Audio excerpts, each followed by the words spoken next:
quasi così.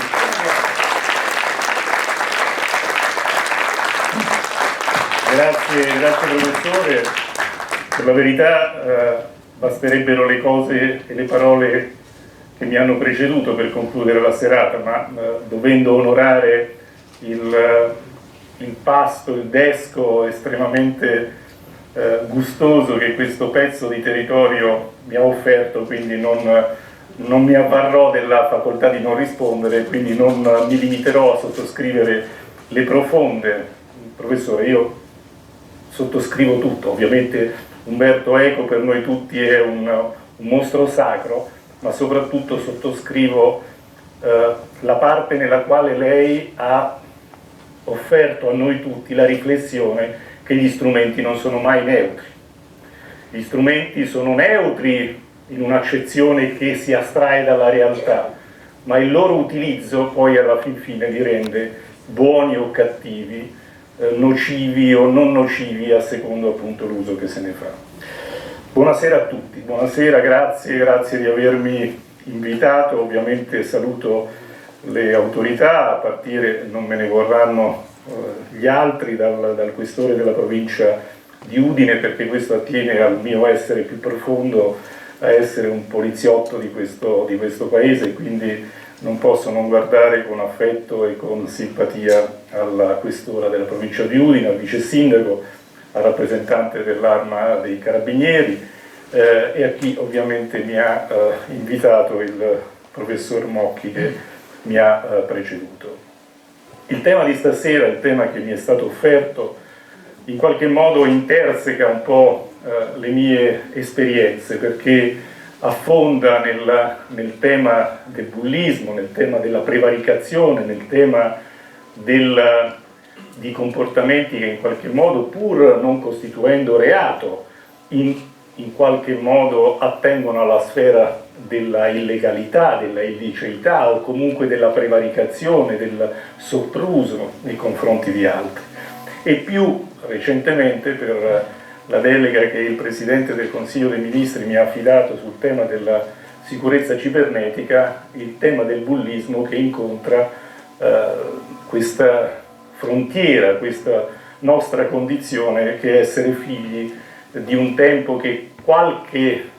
lustro fa immaginavamo potesse essere in qualche modo il tempo di una seconda vita, ma che ormai innerva la vita di tutti i giorni, ed è il motivo per il quale quando parlo di questi temi non mi piace utilizzare l'aggettivo virtuale, perché virtuale dà il senso di un'astrazione, di un qualche cosa che si astrae dalla realtà e che invece è la realtà, è quello che ognuno di noi vive ogni giorno. È ovvio che c'è un modo diverso di vivere il cosiddetto dominio cibernetico, tant'è che qualche tempo fa acutamente è stata posta una sorta di distinzione tra i cosiddetti nativi digitali e i primitivi digitali, a significare che i nostri figli, e soprattutto i figli delle generazioni più recenti, ovviamente vivono questa condizione perché è una condizione connaturata con la loro natura. Basterebbe guardare i nostri adolescenti come si atteggiano di fronte a un dispositivo elettronico, qual è la loro manualità nei confronti del dispositivo elettronico, al contrario di chi come noi questa modalità l'ha appresa in una fase successiva. Ma e qui sta secondo me l'errore, continuare a immaginare che vi siano due piani distinti, e cioè vi sia un piano eminentemente reale della vita di tutti i giorni, della vita fatta di concretezze, e una vita che proprio perché è immateriale e in qualche modo noi la percepiamo come evanescente, ci induce ad avere un atteggiamento che, come proverò a spiegare più avanti, a proporvi come riflessione più avanti, ovviamente rischia di indurci in un grandissimo errore. Proprio perché questa realtà, e non a caso recentemente il padre della filosofia informatica Floridi o Floridi ha coniato l'espressione on life, perché prima immaginavamo una vita online e una vita offline. Oggi invece con il termine on life diamo il senso di una vita che interseca, che interconnette gli aspetti più materiali con gli aspetti che erroneamente definiamo immateriali. E il tema del bullismo è uno di questi aspetti. Il bullismo è nato con la rete? È nato con internet? È nato con i social? No. Il bullismo appartiene, se vogliamo, un po' a qualche lustro fa, ed è però un fenomeno che indubbiamente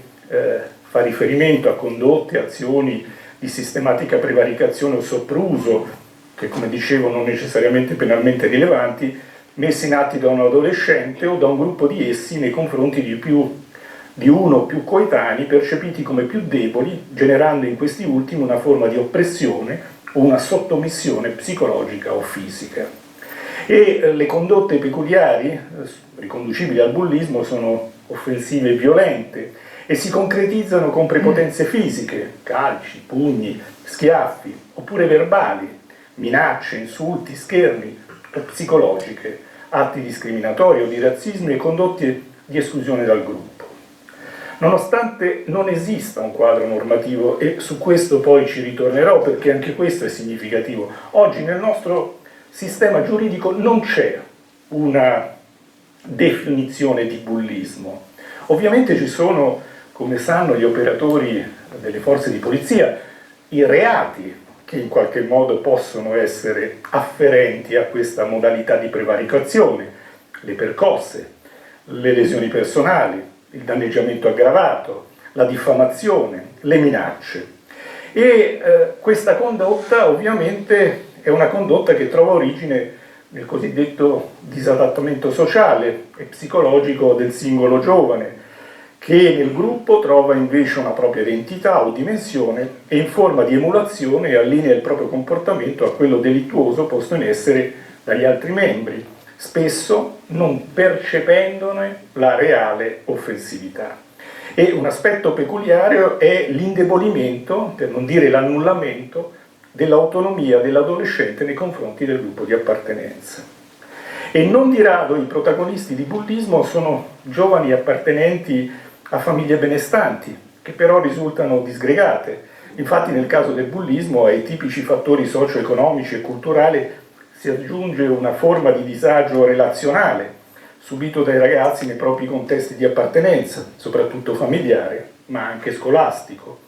che taglia trasversalmente tutte le fasce sociali e che apre la strada al formarsi di gruppi, composti in genere da compagni di scuola o di quartiere, appartenenti a contesti sociali ma anche familiari, comunque problematici. Ovviamente il bullismo non va confuso con il fenomeno delle baby gang, perché le baby gang sono fenomeni essenzialmente di gruppo, mentre il bullismo può avere forme di estrinsecazione anche di carattere individuale. Ovviamente le conseguenze del bullismo sono rilevanti in termini di danni che possono verificare nella psiche delle giovani vittime, soggetti deboli ancora in fase di formazione. Il loro senso dell'autostima viene spesso leso fortemente e tende nel tempo a farle chiudere in se stesse con ripercussioni negative verso i sentimenti di fiducia nella famiglia, nella scuola e nelle istituzioni. Non di rado infatti le vittime tendono progressivamente ad isolarsi, evitando situazioni che le pongono nella loro mente a rischio, e questo processo involutivo ha spesso conseguenze deleterie, portando in alcuni casi i minori a ipotizzare anche gesti estremi al fine di porre fine a una situazione di grandissimo disagio psichico e fisico. Questo è, in estrema sintesi, quello che fino a qualche tempo fa noi immaginavamo o ritenevamo correttamente afferente a un fenomeno, il bullismo, che si sostanziava da un lato in una forma di prevaricazione di alcuni adolescenti nei confronti di altri adolescenti e le nefaste conseguenze che questo tipo di atteggiamento in qualche modo produceva nei confronti delle cosiddette vittime, che anche qui ovviamente avevano sempre e comunque una modalità anche fisica di prevaricazione nei confronti di una vittima che per la sua modalità di essere, per il suo comportamento, per il suo a volte essere posto ai margini della stessa comunità, nella maggior parte dei casi scolastici, in qualche modo viveva questa condizione di debolezza.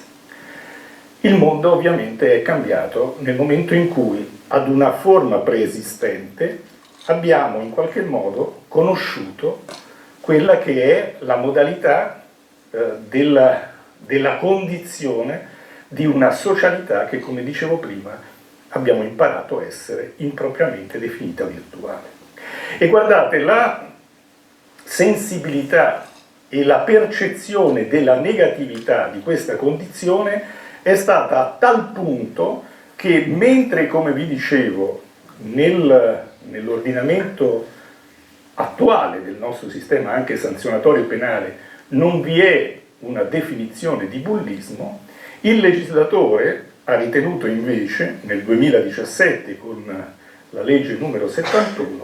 di definire invece il cyberbullismo, perché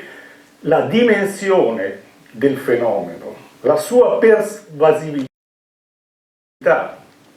il suo essere al di fuori di ambiti spaziali e temporali definiti. Nel passato, quando una persona veniva bullizzata, ovviamente, soprattutto quando veniva bullizzata in un contesto scolastico, l'atteggiamento più ovvio, più scontato, era quello magari di cambiare classe. Nelle situazioni più estreme, cambiare istituto. In quelle ancora più estreme, cambiare città, perché in qualche modo questo poteva, seppur in una condizione di grande sofferenza, portare a una situazione ovviamente di maggiore serenità per il soggetto che veniva bullizzato. Al tempo di internet ovviamente tutto questo, come comprenderete, non è realizzabile, perché internet ha introdotto una modalità spazio-temporale che prima non era in qualche modo nella percezione di ognuno di noi. E allora il legislatore, proprio perché consapevole che stavamo parlando e stavamo vivendo una condizione di assoluta e complessa e maggiore pervasività, ha ritenuto necessario tipizzare questa forma di prevaricazione. E infatti, all'articolo 1,2 della legge 71 del 2017, il cyberbullismo viene definito come qualunque forma di pressione, aggressione, molestia, ricatto, ingiuria, denigrazione, diffamazione, furto d'identità, alterazione, acquisizione illecita, manipolazione, trattamento illecito di dati personali in danni di minorenni, realizzata per via telematica, nonché la diffusione di contenuti online avente ad oggetto anche uno o più componenti della famiglia del minore, il cui scopo intenzionale e predominante sia quello di isolare un minore o un gruppo di minore ponendo in atto un serio abuso, un attacco dannoso o la loro stessa messa in pericolo. Quindi, come vedete, si è aperto ad una serie molteplici di tipizzazioni di comportamenti lesivi della persona. Ma la cosa che io apprezzo di più di questa legge, credetemi, non è solo il fatto di aver preso coscienza del fenomeno, non solo quello di averla allargata a dismisura, cercando in qualche modo di intercettare tutte le possibili condotte negative che questo tipo di fenomeno estremamente rimarchevole produce, ma è quello di aver approcciato un comportamento che dal mio punto di vista è il comportamento più corretto. Perché? Perché ci sono due spiegazioni, due motivazioni a questo mio giudizio particolarmente positivo di questa legge. Perché vedete, una cosa io ho imparato nella mia personale traversata del mondo dei rischi e soprattutto di quello che è stato un periodo particolarmente significativo della mia vita professionale, che è stata l'esperienza in protezione civile. Ho imparato che nel mondo dei rischi l'atteggiamento, la modalità più corretta che ognuno di noi deve avere è quello della consapevolezza, è quello della conoscenza, perché se i rischi non li conosci, se dei rischi non hai consapevolezza, ovviamente la modalità comportamentale e la possibilità in qualche modo di gestirli, ovviamente di prevenirli o comunque di attenuarne fortemente le conseguenze, ovviamente si riduce notevolmente. E anche da questo punto di vista io coniugo fortemente il tema della consapevolezza con l'approccio culturale. Guardate, nella quasi totalità delle vicende umane, anche e soprattutto delle vicende che attengono ai profili criminogeni o ai profili che poi in qualche modo trascendono in forme delinquenziali, criminali o comunque di devianza, il tema culturale, il tema del ruolo fondamentale delle agenzie educative e del percorso che ognuno di noi deve fare nell'apprendimento, nella conoscenza e nella possibilità in qualche modo di trasmettere agli altri e ovviamente alle persone che più sono bisognose di conoscere, è un tema fondamentale. E allora la legge del 2017, invece di approcciare il tema soltanto da un punto di vista repressivo, perché vedete anche qui c'è un aspetto che per me è molto significativo della postura con la quale troppo spesso nel nostro paese affrontiamo i problemi. Noi siamo un paese che morirà di bulimia normativa. Cioè noi pensiamo che ogni questione debba essere necessariamente disciplinata e approcciata con una legge. E molto spesso approcciamo, immaginiamo, ci illudiamo che l'approccio debba avere una forma sanzionatoria, possibilmente penale. Dimenticandoci non solo che purtroppo il nostro sistema giudiziario non è molto spesso nella capacità di farvi fronte e quindi molto spesso si ha la negativa prospettiva di trasmettere un messaggio devastante che è quello delle grida manzoniane, per cui si immagina che le cose debbano essere sanzionate, che sarebbe anche giusto sanzionare, ma la ipertrofia di un approccio sanzionatorio in un sistema giudiziario penalistico che ovviamente presenta innumerevoli criticità trasmette il messaggio devastante che non solo in qualche modo non si persegue chi delinque, ma in qualche modo poi alla fin fine chi delinque pone o si pone in una condizione di maggiore favore. Allora, se noi non prendiamo coscienza del fatto che la soluzione o la modalità di risposta sanzionatoria non può esaurire sempre e comunque la modalità con la quale noi affrontiamo i problemi e soprattutto i problemi che attengono alla devianza, i problemi che attengono alle situazioni di criticità che indubbiamente hanno soprattutto come retroterra anche condizioni di disagio personale, io credo che non andremo da nessuna parte. E in questo senso la legge del 2017 ci fornisce alcuni strumenti interpretativi che io trovo essere fondamentali. Il primo, la forte sottolineatura sull'aspetto della prevenzione e soprattutto sull'aspetto della prevenzione nel contesto scolastico, perché molto spesso è il luogo nel quale determinati comportamenti si sviluppano, si amplificano e soprattutto in alcune situazioni trovano una loro degenerazione.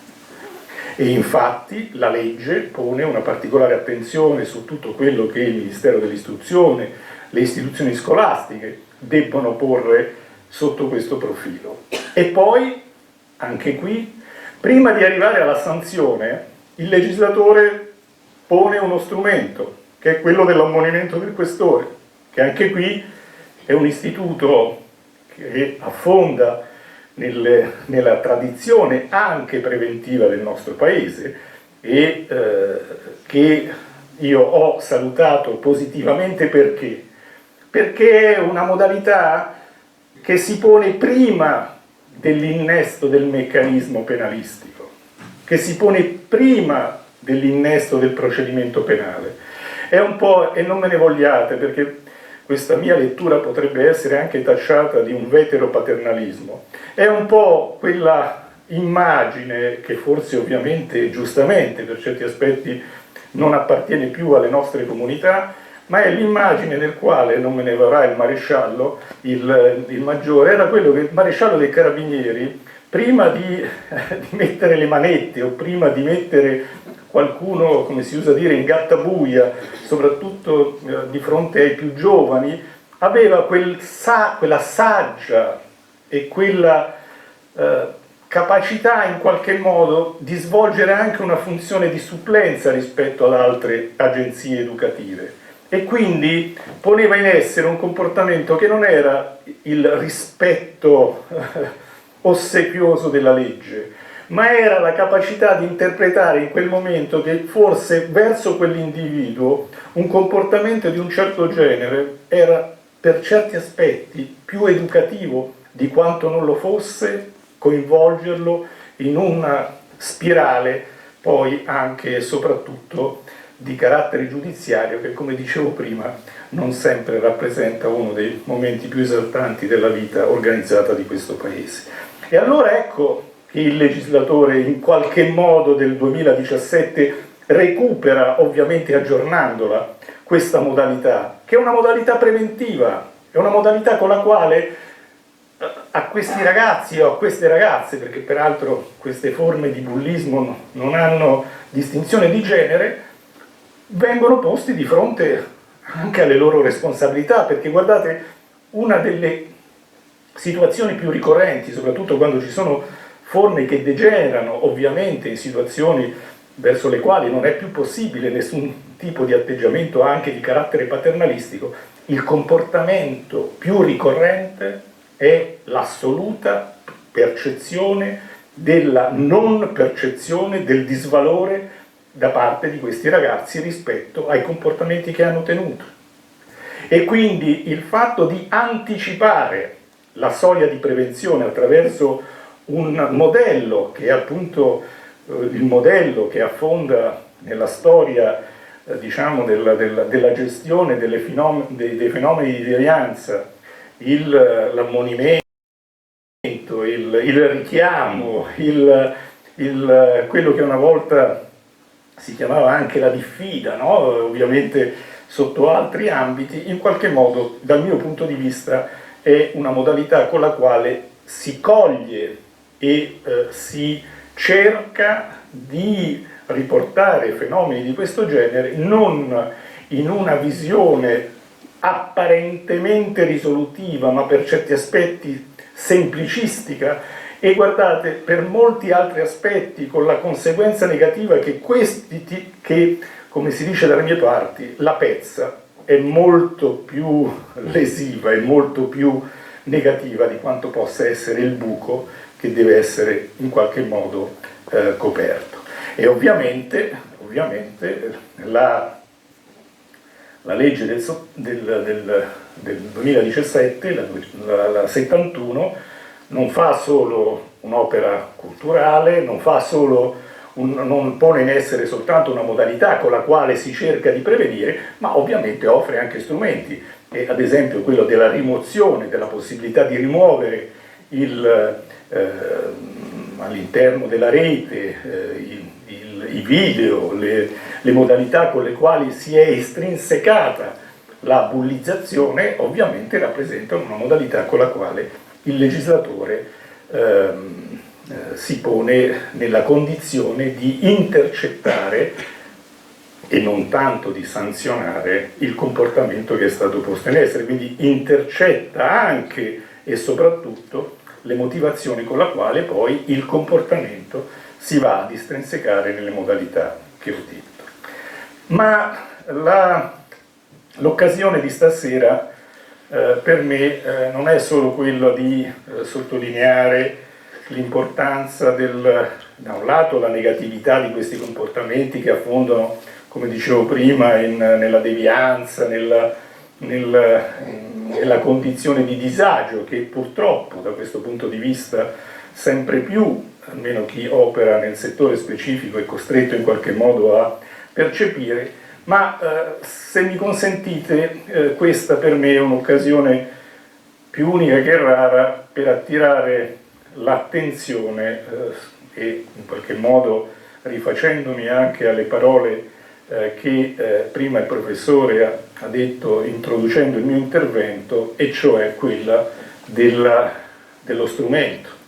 di che cosa oggi rappresenti lo strumento che è diventata una modalità con la quale in qualche modo improntiamo le relazioni e strumento attraverso il quale siamo apparentemente connessi con il mondo, ma molto spesso in qualche modo siamo nella nostra individualità, nelle nostre, come dire, negatività, e che attraverso questo strumento, proprio perché non ne percepiamo fino in fondo il reale disvalore, in qualche modo ci poniamo in una condizione non corretta. Perché dico questo? Perché e questo interseca, se volete, anche la responsabilità a cui prima facevo riferimento. Voi sapete, recentemente è stata istituita questa Agenzia Nazionale per la Sicurezza Cibernetica, perché ormai il cosiddetto cyber, il dominio cyber è una condizione normale. Pensate che la stessa organizzazione, la NATO, l'organizzazione che affonda nel Trattato Nord Atlantico, quando classifica le minacce a cui in qualche modo l'organizzazione guarda per portare un aiuto ai partecipi dell'alleanza, ai classici domini, no? Il dominio terrestre, il dominio navale, il dominio aereo, recentemente è stato inserito il dominio spaziale, ma ancora più recentemente è stato inserito il dominio cibernetico. Addirittura questo inserimento legittimerebbe l'applicazione del famoso articolo 5 del trattato, e quindi la possibilità che se un paese facente parte dell'alleanza fosse fatto oggetto di un attacco cibernetico, gli altri paesi dell'alleanza dovrebbero correre in soccorso alla stessa stregua di quello che magari dovrebbe avvenire per un'invasione terrestre o un attacco aereo, un attacco navale o addirittura un attacco che riguarda lo spazio di interesse. Quindi questo inciso per dirvi quanto il tema del cyber è diventato fondamentale, a tal punto che con un po' di ritardo anche il nostro paese si è dotato recentemente di un'agenzia per la sicurezza cibernetica, dico con un po' di ritardo perché vi do due date per farvi comprendere quanto altri paesi avessero compreso da più tempo l'importanza di questo strumento, perché la Germania, l'agenzia federale che ha ad oggetto questo tipo di problematica, è stata costituita nel 1991, in Francia l'ANSSI, che è l'agenzia anche questa che ha ad oggetto la resilienza cibernetica, è stata fatta nel 2009. Noi siamo arrivati un pochettino più tardi, ma oggi per fortuna le cose stanno andando per, come è doveroso che sia, e ovviamente il tema della sicurezza cibernetica riguarda due aspetti fondamentali. Un aspetto infrastrutturale, e quindi il fatto che il Paese si doti di infrastrutture, dalle infrastrutture che attengono al cloud, alle infrastrutture informatiche sicure, il cosiddetto perimetro di sicurezza cibernetica, ma c'è un aspetto che anche qui interseca quello che dicevo prima, che è quello culturale, è quello delle modalità con le quali in qualche modo noi utilizziamo la rete. E allora, per contestualizzare questa sottolineatura rispetto al tema del cyberbullismo, al tema della sicurezza cibernetica, al tema del corretto utilizzo della rete, vorrei attirare la vostra attenzione su quello che oggi passa nella rete e quello che la rete offre in negativo da un punto di vista della sicurezza, soprattutto dei nostri adolescenti. Perché vedete anche qui questa erronea percezione del fatto che la rete sia qualcosa di immateriale, di invanescente, ha abbassato notevolmente la soglia della nostra attenzione e le conseguenti precauzioni. E allora, mentre i genitori e i nonni sono molto attenti e hanno condotte estremamente puntuali nell'accompagnare i propri figli e i propri nipoti anche a scuola, che magari dista a poche centinaia di metri dalla propria abitazione, perché non si sa mai chi può incontrare, non si sa mai che cosa può avvenire, poi magari lasciamo in mano a questi stessi adolescenti un tablet o la possibilità di accedere alla rete in maniera assolutamente non difesa, non con le cautele, perché immaginiamo, e in questo purtroppo paghiamo questa arretratezza culturale, che la sicurezza fisica sia un bene più prezioso e quindi un bene facilmente verificabile, facilmente riscontrabile rispetto appunto a questa sicurezza del mondo, della rete, a questa sicurezza cibernetica. E questo lo dico perché soltanto a scorrere quello che gli addetti ai lavori, gli operatori della polizia postale, delle comunicazioni, come i colleghi dell'Arma dei Carabinieri, come i colleghi della Guardia di Finanza, che ovviamente in questi ultimi tempi anche loro hanno sviluppato una sensibilità e un'attenzione particolare su questi temi, ma ripeto, basterebbe scorrere soltanto alcune di queste modalità per rendersi conto di quanto invece la rete sia insicura e di quanto nei confronti della rete dovremmo sempre tenere un comportamento estremamente cauto, estremamente attento. E ovviamente voi tutti intanto ormai da tempo assistiamo al fatto che nella rete girano tutta una serie di materiali che diciamo, gli esperti chiamano di genere gore, cioè filmati a forte contenuto perturbante, e questo ovviamente riguarda sia la sfera sessuale che la modalità con la quale si pongono in evidenza violenze, fatti di sangue, tutto quello che in qualche modo può suscitare una perturbazione da parte soprattutto degli adolescenti. E io non sono uno psicologo, ma non ci vuole anche qui una particolare conoscenza del settore per comprendere come questa fruibilità e soprattutto la costanza di questa fruibilità introduca tutta una serie di perturbazioni e anche di conseguenze negative da un punto di vista del normale, del fisiologico sviluppo di una età adolescenziale. Il cosiddetto sexting, lo scambiarsi immagini o filmati a carattere sessuale, che molto spesso poi si traducono nel cosiddetto revenge porn, addirittura un fenomeno che recentemente nel 2019 è stato anche connotato attraverso una sanzione specifica, perché un materiale che è stato scambiato in maniera assolutamente consensuale può diventare poi uno strumento con il quale si pongono in essere comportamenti ricattatori. E poi c'è tutto il tema dell'adescamento. E guardate, il tema dell'adescamento, che è un tema estremamente sensibile ed è il motivo per il quale anche in questa sede raccomando una attenta modalità di controllo. Quando io ero ragazzino mia madre mi diceva di non prendere le caramelle dagli sconosciuti, no? Ma credo che appartenga... E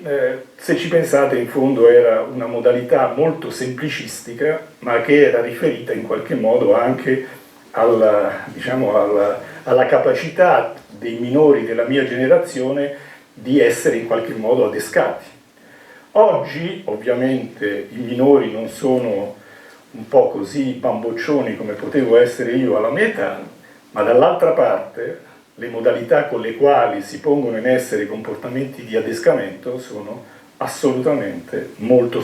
sofisticate, e soprattutto se in una condizione di assenza, di abbandono, di non controllo, ovviamente la possibilità da parte di questi ragazzi di essere in qualche modo adescati, e le forme di adescamento, guardate, non sono solo le forme di adescamento che poi hanno esiti da un punto di vista dello scambio di materiale pornografico o pedopornografico, ma anche in alcune situazioni, penso alla famosa Blue Whale o a situazioni analoghe, sono anche delle modalità con le quali si adescano gli adolescenti per porli nella condizione di sottoporli a prove estreme, e prove estreme che poi purtroppo in alcune circostanze portano ad una forma anche ultimativa, perché nel momento in cui con un progress estremamente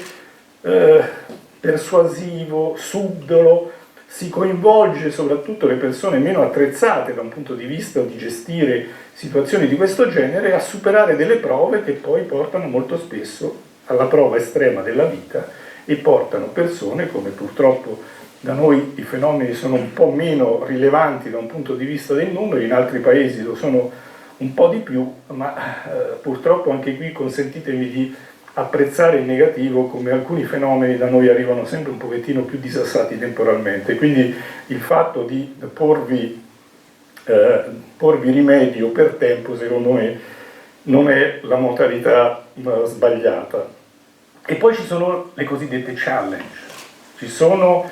le modalità con le quali i ragazzi, le ragazze, gli adolescenti mettono in rete le prove, le più astruse, da quelle per le quali si fa l'assunzione di sostanze alcoliche fino a un certo punto, quello magari anche di riprendere violenze nei confronti di altre persone, oppure quelle di fare, come dire, prove di ardimento che poi in qualche modo trovano una loro esplicitazione attraverso la diffusione di questi strumenti. Che cosa si sta facendo? È ovvio che da parte delle istituzioni, da parte delle forze di polizia in particolare, ormai da tempo sono stati posti in essere tutta una serie di strumenti, anche di campagne di informazione, di strumenti attraverso i quali si cerca in qualche modo di intercettare con i loro strumenti, con gli strumenti con i quali ragionano, sono adusi a operare i nostri ragazzi e le nostre ragazze, per cercare in qualche modo di intercettare queste situazioni. Uno strumento, ma è uno strumento, ne cito uno per tanti altri, ad esempio questa applicazione che ormai da tempo la Polizia di Stato, lo dico perché in qualche modo ne sono stato un promotore, UPOL, è una modalità con la quale i ragazzi, le ragazze che si trovano, era, come dire, un'iniziativa che è stata fatta a suo tempo per il cyberbullismo, per l'uso di sostanze stupefacenti, e poi recentemente è stata allargata anche ai reati di genere, quindi alle violenze domestiche, soprattutto nel periodo del lockdown, nel periodo in cui le persone erano costrette a stare in casa e quindi questi fenomeni erano in qualche modo assolutamente e particolarmente significativi. Però questa è un'applicazione che può essere tranquillamente scaricata, è un'applicazione che può funzionare sia attraverso una modalità di riconoscimento per cui uno si registra, ma può anche funzionare attraverso una modalità anonimizzata, nel senso che una persona che magari si trova in difficoltà, che è bullizzata oppure che ha contezza ad esempio del spaccio di sostanze stupefacenti o nel caso di specie di reati di genere, una persona che in qualche modo è oggetto di violenza domestica può mandare messaggi, può mandare filmati, può mandare e questa modalità è congegnata e strutturata in maniera tale che tutte le questure della Repubblica sono nella condizione di avere una postazione dedicata a gestire questo tipo di situazioni. Ma se, come è giusto che sia, come è doveroso che sia, a fronte di questi fenomeni c'è e ci deve essere un ruolo fondamentale da parte delle istituzioni, da parte soprattutto delle forze di polizia, che ovviamente per fortuna rappresentano un argine alla illegalità e alle forme criminali, delinquenziali o comunque illecite o illegittime. Io credo che un ruolo fondamentale lo debba svolgere la comunità. E guardate, questo è un refrain che mi accompagna ormai da tempo, perché credo che noi in questo momento viviamo due grandi criticità, due grandi deficit nel nostro Paese. Il primo, ahimè, è quello della credibilità delle istituzioni. Forse noi come istituzioni un grandissimo mea culpa lo dobbiamo fare, perché oggi purtroppo nel nostro Paese apprezziamo una distanza tra quella che è la vita reale e quella che è la vita delle istituzioni e oggi sono sempre meno le istituzioni credibili nel nostro Paese, quando invece forse dovrebbe esserci questa, come dire, questa esigenza, questa necessità di riconoscere istituzioni credibili. Ma l'altro grande deficit, che si sposa perfettamente con la condizione che troppo spesso il mondo della rete ci costringe a vivere, è che troppo spesso abbiamo perso la dimensione della comunità. Perché io credo che è questa dispersione della dimensione della comunità, questa modalità con la quale viviamo troppo spesso una condizione di indifferenza rispetto a quello che ci circonda e che è una condizione di indifferenza che purtroppo viviamo all'interno degli stessi nuclei familiari, ma che poi si allarga inevitabilmente a quello che è il contesto, perché ognuno vive una dimensione di profonda e assolutistica individualità. E questo ovviamente in fenomeni nei quali il tema culturale, il tema dell'approccio culturale, il tema della crescita, attraverso la quale si è e si ha l'opportunità e la possibilità di essere resilienti e quindi di frapporre un argine alla condizione di illegalità, alla condizione di negatività che il contesto ci chiama a vivere. Ecco, questa situazione credo che si amplifichi enormemente e che rappresenti una modalità con la quale forse dovremmo anche ripensare al nostro non essere comunità. Io credo di averla fatta abbastanza lunga, d'accordo con il professore, sono adesso a disposizione per rispondere alle domande e soprattutto per in qualche modo intercettare, laddove nel mio ragionare non sono stato in grado di farlo, l'esigenza di conoscenza rispetto ai temi che questa sera vi sono stati posti all'attenzione e che in qualche modo ho cercato in qualche modo di rappresentare e di esplicitare, ovviamente rispetto alla mia sensibilità a quello che sono chiamato a vivere ogni giorno, a quello che ho vissuto nella mia esperienza professionale pregressa e a quello che percepisco, perché anch'io, viva Dio, sono cittadino di questo paese, quindi avendo dei figli vivo anche la condizione molto complicata di essere anche padre e quindi le cose che ho cercato in qualche modo di dirvi su questo tema così complesso e complicato, però come avviene spesso poi nelle domande, intanto si ha il feedback di quello che si è provato in qualche modo a dire, ma soprattutto laddove non è stato possibile a completare in qualche modo il pensiero o le cose che uno sentiva in qualche modo di dover rappresentare. Grazie.